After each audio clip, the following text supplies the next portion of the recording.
প্রেমে পড়ার মতো এত আনন্দদায়ক কিছু কি আছে পৃথিবীতে? আমি এখনো একটা মেয়েকে অসম্ভব ভালোবাসি, অসম্ভব। কে সে? এটা বলা ঠিক হবে না, ওর ক্ষতি হবে।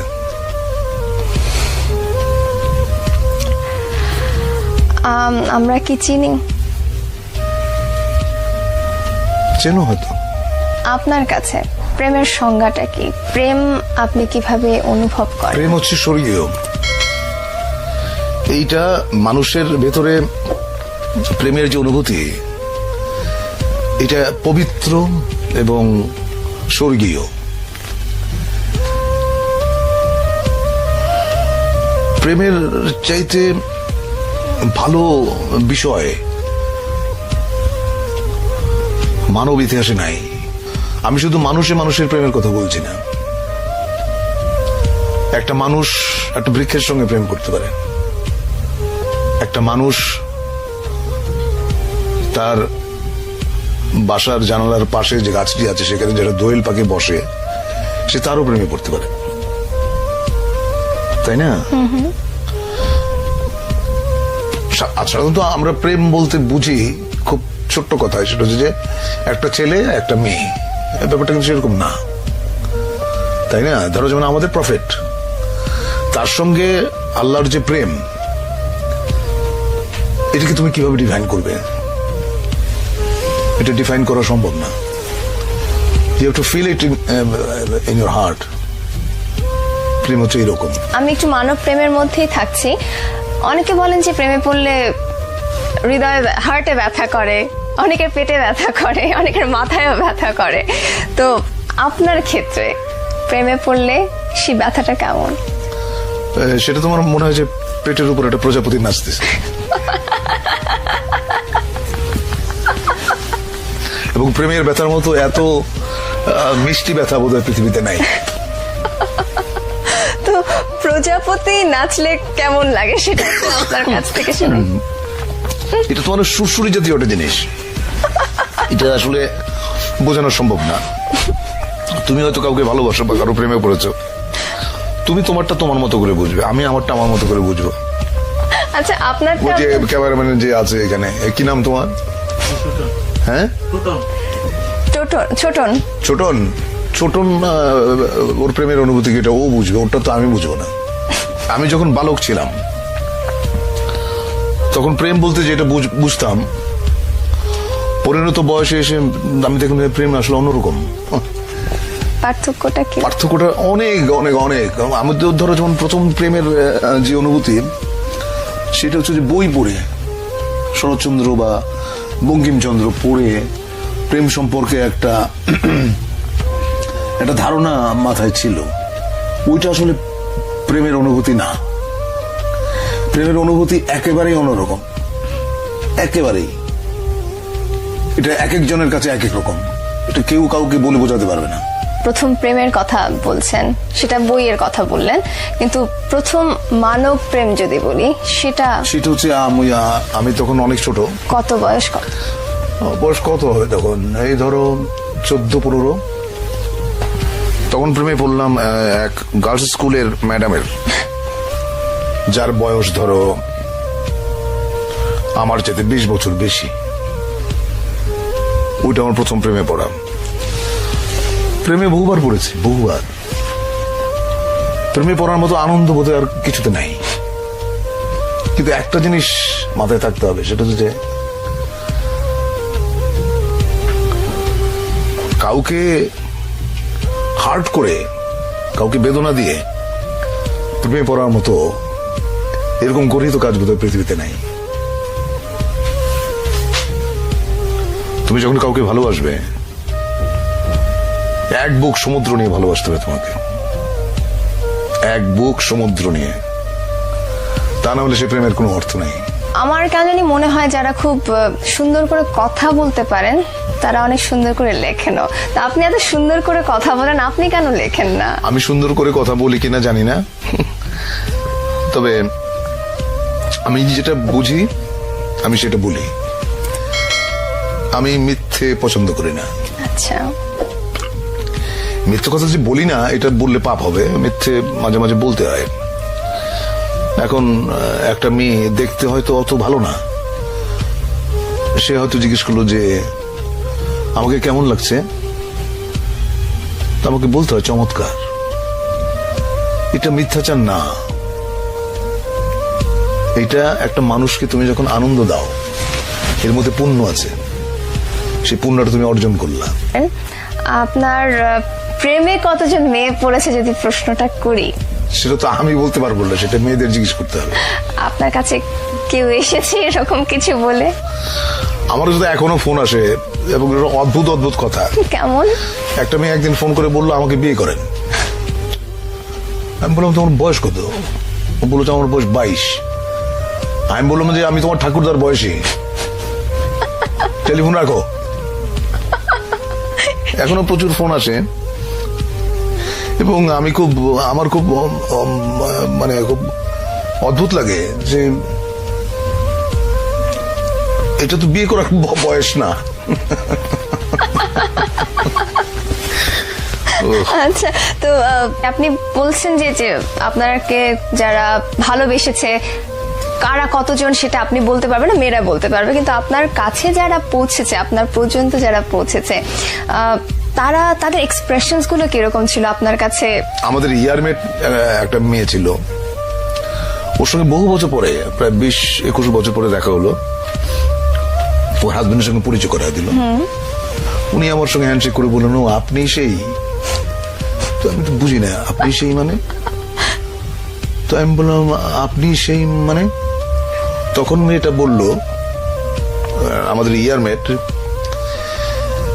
সে বলল যে আমি বাসর রাতে আমার হাজবেন্ডকে বলেছি যে আমি হুমায়ুন ফরিদের প্রেমে পড়েছিলাম, কিন্তু 4 বছর একসঙ্গে কাটিয়েছি আমরা, ওকে বলতে পারি নাই। I was so amused. সে বললে কি হতো আমি জানি না। আচ্ছা, আপনি যাদেরকে ভালোবাসতেন তারা আপনাকে পছন্দ করেনি, এরকম কখনো ঘটেছে? না, আমি জানি না আসলে। কেউ কেউ হয়তো অপছন্দ করে, আবার কেউ কেউ হয়তো এড়িয়ে যায়, আমি বুঝি না। আচ্ছা, প্রেমের আরেকটা দিক হচ্ছে না বোঝা। আচ্ছা, মানে কেন প্রেমে পড়লাম, কেন ভালোবাসলাম, এর কারণ তুমি যদি খুঁজতে যাও দেখবে যে কিছু খুঁজে পাচ্ছ না। মানে একটা কালো বেড়াল অন্ধকার ঘরে তুমি খুঁজে বেড়াচ্ছ যেটা ওই ঘরে নাই। প্রেমটা এরকম। আপনি অভিনেতা হতে চেয়েছিলেন, অনেকেই অভিনেতা হতে চায়, কিন্তু সবার পক্ষে নিজেকে একজন সম্ভাব্য অভিনেতা হিসেবে প্রকাশ করা, প্রমাণ করার সুযোগ হয় না। আপনার পক্ষে সেটা সম্ভব হলো কিভাবে? যে কাজটা করি সেটা পছন্দ করি এবং যে কাজটা করি নিষ্ঠার সাথে করি, সততার সঙ্গে করি। সে কারণেই বোধহয় আমি মোটামুটি বলতে পারো যে অভিনেতা হিসেবে নিজেকে দাঁড় করাতে পেরেছি।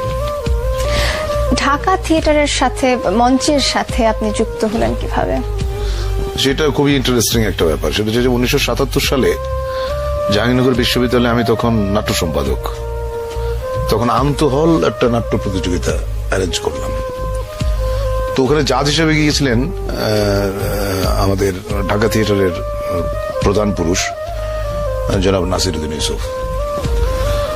উনি আমার লেখা, আমার ডিরেকশন এবং আমি ছোট্ট একটা চরিত্রে অভিনয় করেছিলাম। ওটা দেখে নাটক শেষ হওয়ার পরে বললেন যে আমাদের ঢাকায় একটা দল আছে, দলটার নাম ঢাকা থিয়েটার, আপনি যদি জয়েন করেন আপনার ভালো লাগবে। তারপরে সেলিম ভাইকে বললাম, সেলিম আল দিন, সেলিম ভাই আমাকে নিয়ে গেল। ওইভাবে ঢাকা থিয়েটারে আসা। সেটা কোন সাল? সেটা 77 সাল।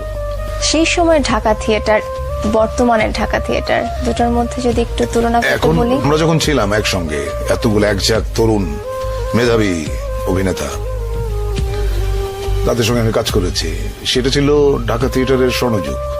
এখন আমি থিয়েটার ওইভাবে দেখি না, মাঝে মধ্যে যাই, ওই গেলে একটা সমস্যা হয় যে সবাই এসে মানে সবাই এসে এমন ভাবে বিরক্ত বলবো না, এমন ভাবে ধরে আমাকে যে আবার একটু অভিনয় করেন মঞ্চে, আমরা দেখতে চাই।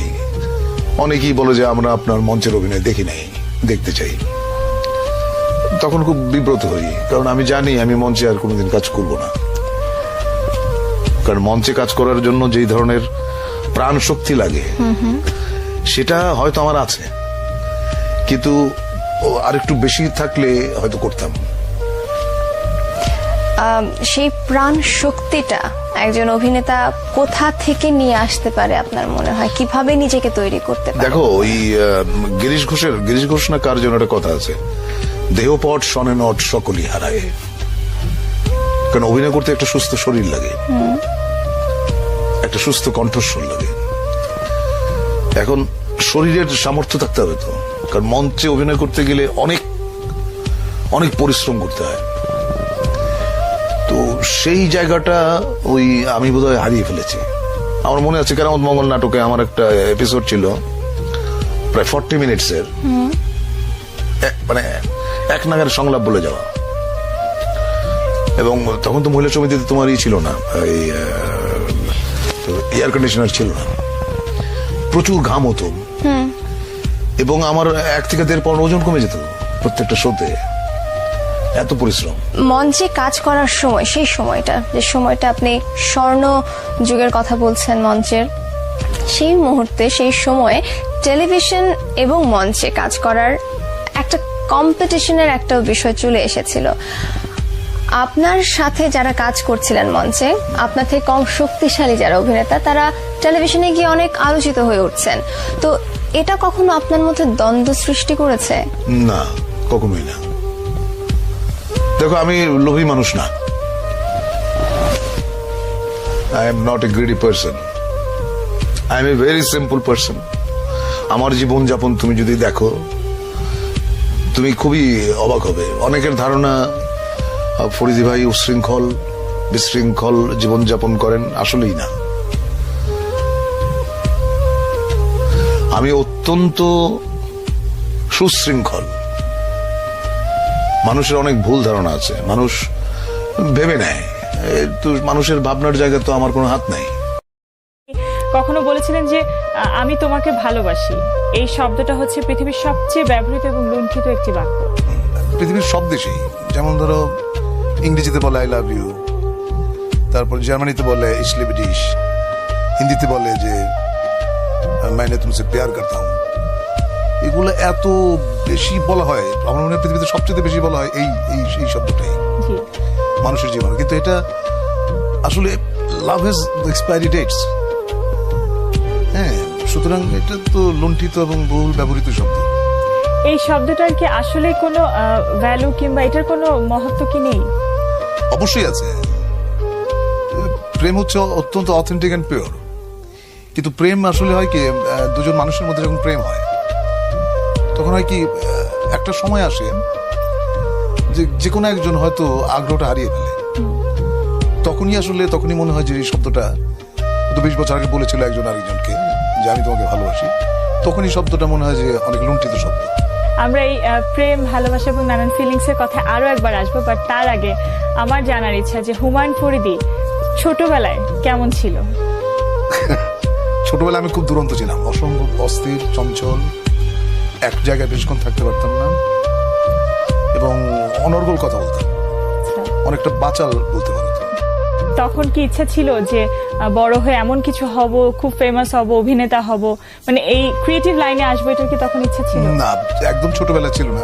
আমি বলছি তোমাকে, যখন 2, 3, 4 এ পড়ি, ওই সময়টা ছিল, ওই সময়টা বিভিন্ন ধরনের ছিল, মানে একসময় মনে হতো এটা হবো, একসময় মনে হতো ওটা হবো, যেটা হয় আর কি, ছেলে সন্তানদের প্রথম ইচ্ছা বাবার মতো হবো। আচ্ছা, এটা বোধহয় আমার মনে হয় সব সন্তানই মনে করে। তারপর আমার যেটা মনে হয়েছিল যে আমি খেতে খুব ভালোবাসি, তো মনে হলো যে আমি যদি বাবুর্চি হই তাহলে ভালো। ওরকম সেটা সম্ভব না। তারপর সিনেমা দেখার প্রতি একটা আগ্রহ বেড়ে গেল। কিন্তু আমাদের তো পকেট মানি ছিল খুব কম, 1 আনা বা 2 আনা এরকম, কিন্তু টিকিটের দাম ছিল 4 আনা। সুতরাং সিনেমা দেখাটা খুব ডিফিকাল্ট হয়ে